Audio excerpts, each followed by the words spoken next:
આ પતંગ છે કે બાજ ખબર નથી પડતી। કહાની કંઈક એવી છે, સવારે 11 વાગે ઉઠ્યો, નાઈ ધોઈને ફ્રેશ થઈને ચા પીધી અને નીચે આવ્યો તો મને જોવા મળી આવડી મોટી પતંગ અને પછી મને વિશ્વાસ ના આવે તો હું મારી જાતને અરીસામાં જોવા લાગ્યો। કેવો લાગુ છું કોમેન્ટ કરજો। ભેગું થાને ભાઈ।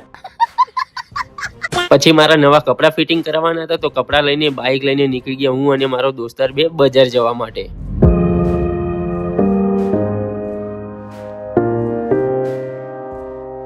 વચ્ચે પેટ્રોલ પંપ આવ્યો તો પેટ્રોલ નખાવીને આવી ગયા અમે લોકો કપડા ફિટિંગ કરાવવા માટે અને લાગી હતી ભૂખ તો અમે લોકો મિની કચોરી ખાધી બજારમાં અને પછી આવી ગયા રેડીમ વાળાના ત્યાં, કેમ કે આપણી કુળદેવી માતાનું નામ લખવાનું હતું। પછી શું બધા કામ પતાવીને નીકળ્યા ઘર તરફ। ઘરે આવીને મસ્ત મજાનો ફ્રેશ થઈ ગયો અને કડક ચા પીધી। કાલે ઉત્તરાયણ છે પણ ઉત્તરાયણ જેવું લાગતું નથી કેમ કે ધાબા ઉપર હું એકલો જ હતો અને પતંગો થોડી થોડી ચગતી હતી। અને દોસ્તો ઉત્તરાયણ આવે ને મને આ સોંગ બહુ યાદ આવે। સમજ રહ્યો। નેક્સ્ટ વ્લોગમાં મળીએ।